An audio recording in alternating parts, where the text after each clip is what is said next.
正直私もここまで乗りやすい戦車になるとは思わなかった。今まで作ってきた戦車の中でもトップレベルの乗りやすさや。ちなみにゆかりちゃんが座っているのはそこらのパイプ椅子です。ゆるふわ軍事チャンネル。皆さんこんにちは。こんにちは。戦車を設計して戦うことができるスプロケット。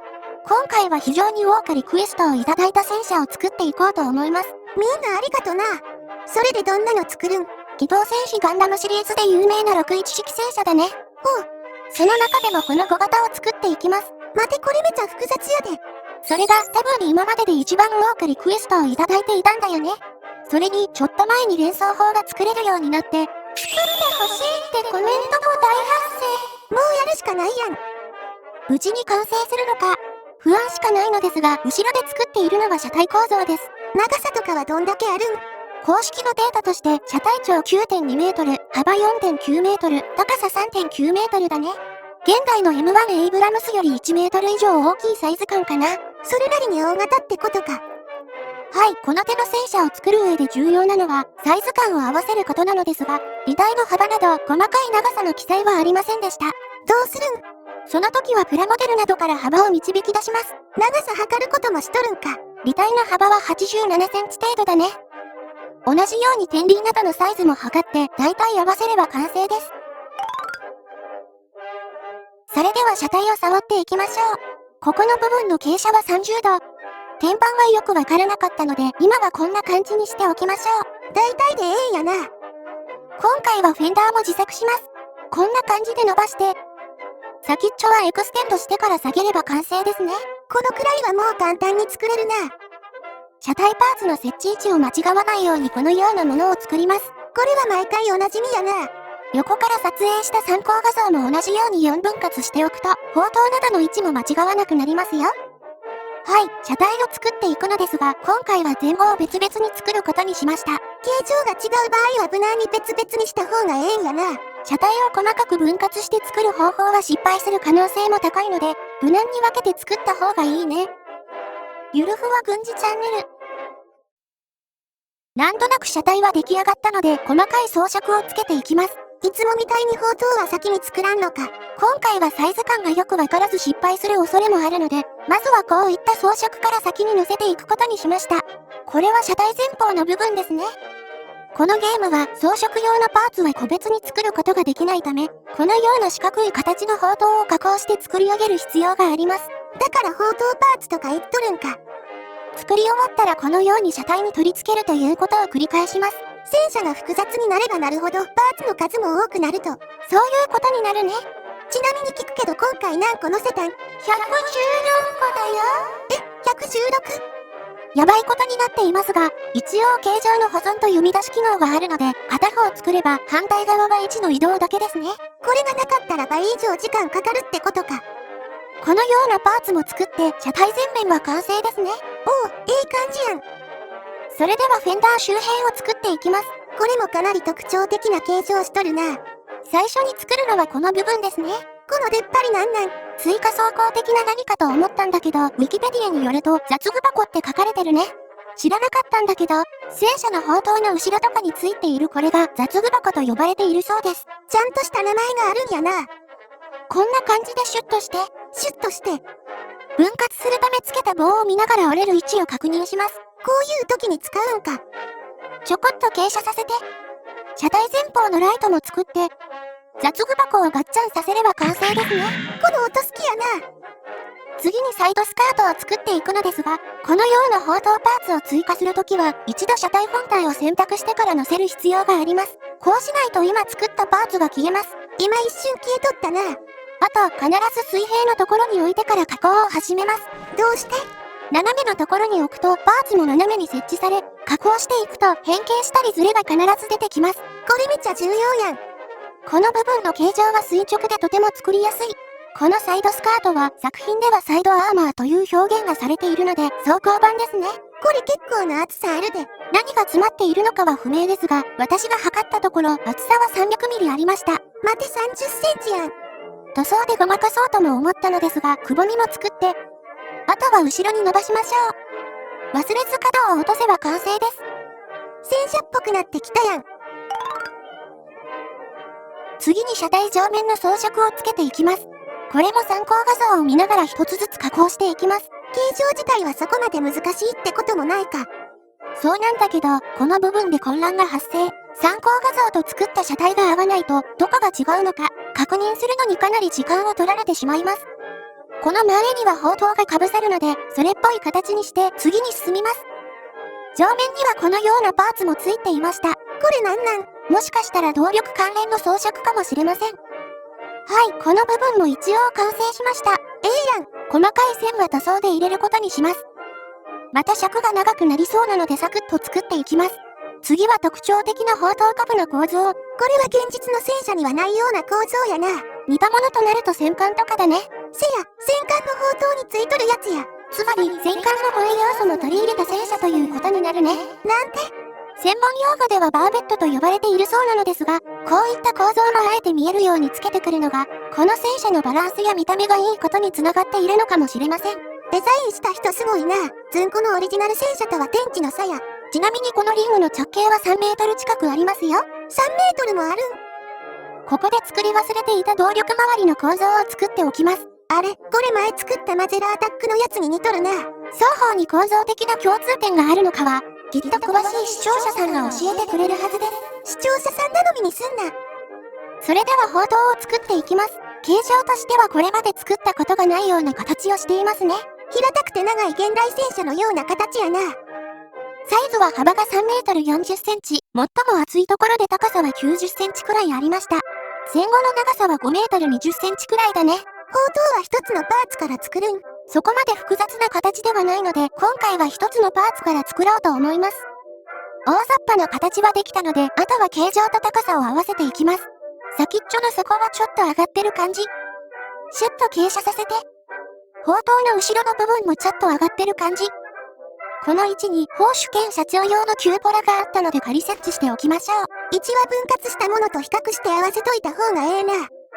先っちょ部分の高さは62センチくらい。この部分が内側にへこんでいますね。どんどん砲塔みたいになってきたで。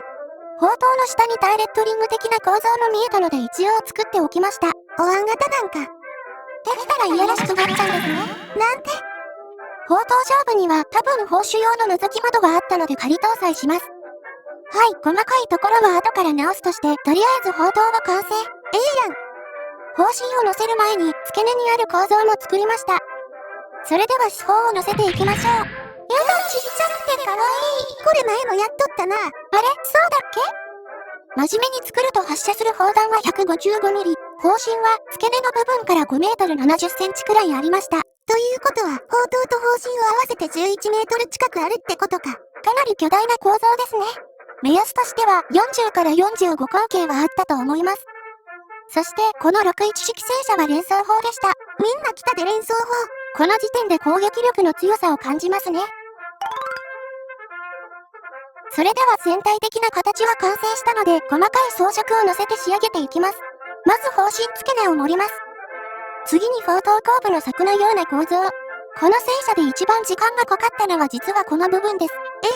最初、燃料タンクを組み合わせて作ったんだけど、直径が大きすぎて失敗。結局自作パーツで作り直しています。しかも立体的やから難しい感じか。あと、直線ではなく、途中で角度が変わっているのも難しいところだね。上段も作って。後ろには折りたたみ式のはしごがついていました。これだけ作っとったらパーツ数が100超えるのも納得やわ。はい、これだけで軽く2時間かかりました。皆さんいいねしてあげてくださいね。この調子でフェンダー部分も仕上げていきます。このような細かい線が入っているのですが、今回はペイントで作っていきます。別の方法としては装甲板の厚さを使って表現するやり方やな。例えばこんな感じですね。直線的な出っ張りは装甲板を埋め込む形で作りましょう。バーベットで合っているのか不安になってきましたが、補強するような構造も作って、時間がかかりそうな箇所は全てペイントでそれっぽく見せます。サイドアーマーも自作ペイントでそれっぽくしました。かっこよくなってきたで。これは移動中方針を固定するなんとかという装備。教えてもらったのにど忘れする東北ずんこ。ゆかりちゃんには、まあ不要ですね。ゆかり、なんか知らんけどいじられとるで。この部分の構造は装甲板で作りました。立体的に見せたいところはこっちの方がええな。スモークチャフグレネードと呼ばれている装置は燃料タンクでポイッと。砲塔に入る側面のステッパーも作りました。砲塔天板についている何らかの換気構造はこんな感じになりました。その他、細かいパーツを乗せて砲塔は完成です。もう完成間近やな。ちょっと見えにくいですが、最後に車体背面を作ります。これ扉みたいな形やん。作品では、内部は砲弾や物資を搭載できるスペースになっているらしく、兵士を4人収めることができる兵員輸送能力もあったそうです。これはなかなか画期的な構造やで。では、完成した車両を見ていきましょう。重量は144トン。盛りすぎやろ。これね、調べた限り車体重量とかは出てこないんだよね。ちなみに装飾を100個以上乗せているので、装甲を積んでいない状態でも確か40トン近くあります。これもう異常な重さや。装甲は後から見ていきます。主砲は43口径 155mm 連装砲。最高速度は 53km と快速です。これはすごいな。ちなみに作品では時速 90km ですね。そして制作時間ですが、14時間以上となってしまいました。14時間って。これね、録画時間が長くなりそうなところは撮影してないからね。いずれにしても過去最長となってしまいました。装甲は被弾が予想される箇所は 150mm を基準にしています。車体下部は傾斜しているので、目安として 180mm くらい。側面は上部の雑具箱は 150mm、下のサイドアーマーは 100mm としました。ちっこい自作装飾の全部砲塔扱いやからな。全部装甲入れんと上位にやられてまうで。人とのサイズ比較ですが、目安としてこのくらいになります。感じの大きさやん。そしてこの戦車、雑具箱やサイドアーマーを取り外した状態でも運用できたそうなので、一応着脱できる設計にしてみました。こういうことにこだわるから時間かかるんやろ。完璧ですね。あとこの戦車、2人乗りとのことで、ゆかりちゃんはリモートで参加してもらいます。皆さんこんにちは。今回も、あかねちゃんはドライバー、私は砲手兼社長、ゆかりちゃんは状況報告してね。任せとけ。それでは戦闘開始。ゆるふわ軍事チャンネル。よいしょ。それではいつものシナリオで戦っていきます。あかねちゃん発進。みんな行くで。おう、重量ある割に加速力もなかなかええやん。今回搭載したのは、スプロケットでは最大となる、いつもの80リッター16気筒エンジン。ギア比を調整して、いい感じの機動性が出るように調整しました。これ砲塔後ろについとるから前が浮くんやない思ったけど、普通にバランス取れとるわ。サスペンションはほぼデフォルトのままでこの機動性だからね。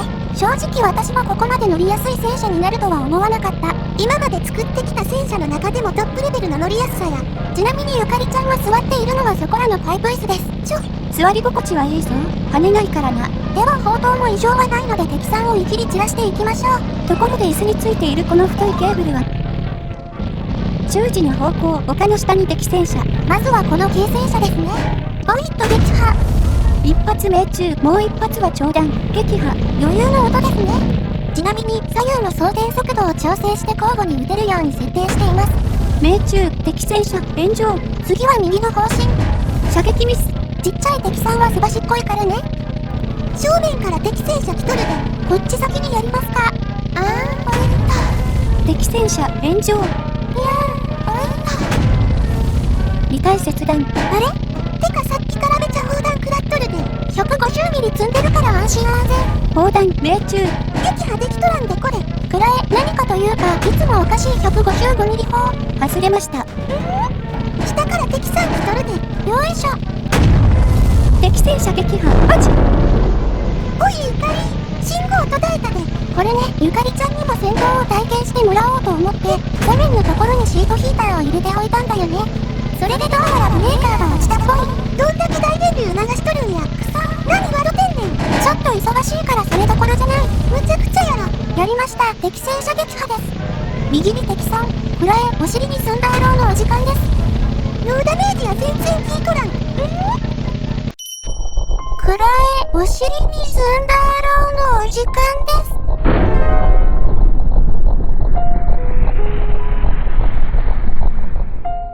どういうこと？よいしょ。敵戦車撃破や。繋がった。みんな聞いて斜面が爆発したっぽい。じゃあね、犯人がここにおる。ゆかりちゃんがサボってる間に大変なことがあったんだけど、どの口が言っとるんや。で、敵戦車、残り1両。順応性高いな。ポイント撃破ですね。敵戦車撃破、第1波全滅。では、第2波をサクッとやっていきましょう。はい、第2波の敵さんは特通ですね。またか。最近遭遇率が高いな。疲れちゃってるのかな。砲弾命中、炎上。フラエ、155ミリ積んだろ。よいしょ。敵戦車撃破。あかねちゃん発進。珍しくこっちから向かっていくんか。ポイント。敵戦車炎上。こんな感じで当たればワンパンの威力。火力も全く問題ないな。あと、装甲も十分に乗せた割に機動性もよく理想的な戦車だね。まさか架空の戦車でもここまで戦えるとは思わんかったわ。よく考えたら155ミリって榴弾砲サイズ。こんな太さの砲弾だからね。これゲームでは普通の鉄鋼弾やからな。ワンパンやでワンパン。使っている砲弾の長さは初期設定の40センチですね。敵戦車撃破。それで狙いやすく連装砲となればほぼ向かうところ敵なし状態です。敵戦車炎上。今また変わった狙い方したな。ずんちゃん大阪レベルカーストプレイヤーですから。それ誰でもなれる的なコメントあったで。もちろん140トンあるので手法を使う必要もありません。あれ操縦の期間。くらえ、ずんちゃんのわがままバビアナック。衝突で特通撃破。やだ、私アイドルなのに。いやちゃうやん。敵戦車残り1両。結局戦車は攻撃力があっても機動性が悪かったらダメで、全体的なバランスが取れているものが使いやすいということが分かりましたね。スプロケットシリーズ50回以上でようやく答えが出ました。まあ私はこんな戦車設計認めませんけどね。何偉そうに言っとるんや。はい、なぜか動こうとしない特通を発見しました。このまま終わらせるで。全速で接近、背面を攻撃するよ。了解や。マジ。またゆかりと通信途絶や。笑った。だから何笑てんねん。くらえ、ゆかりちゃんのお尻がちょっと心配なすんだろう。やりました。ずんちゃんチーム今回も大勝利ですね。はい、戻ってきたのはいいのですが、謎の空間に飛ばされました。これどこや。これ初めてなんだよね。ちょっと進んでみましょう。これあかんやつや。あかん。落下パターンですね。そういえばずいぶん前もこんなのあったな。見えにくいですが現在の速度はこんな感じ。150km。数秒後には時速 200km を突破。ただ、ここからは速度が減っていきました。あれ、どういうこと？もしかしたら空気抵抗的な計算も入っているのかな？地上に近づくにつれ減速する的な。ということは飛行機的なものも作れるということやん。これについてはよくわかりませんが、地上で翼のようなものを作っても滑空はできなかったね。あ、そうなんか。はい、ということで今回はこの辺で終わっておきましょう。最後までご視聴ありがとうございました。このチャンネルでは軍事に関する興味深い内容からゲーム実況を多く投稿しています。初めて動画を見られる方、すでに見られている方もぜひチャンネル登録をしていただけると嬉しいです。では、次回の動画でお会いしましょう。またね。またな。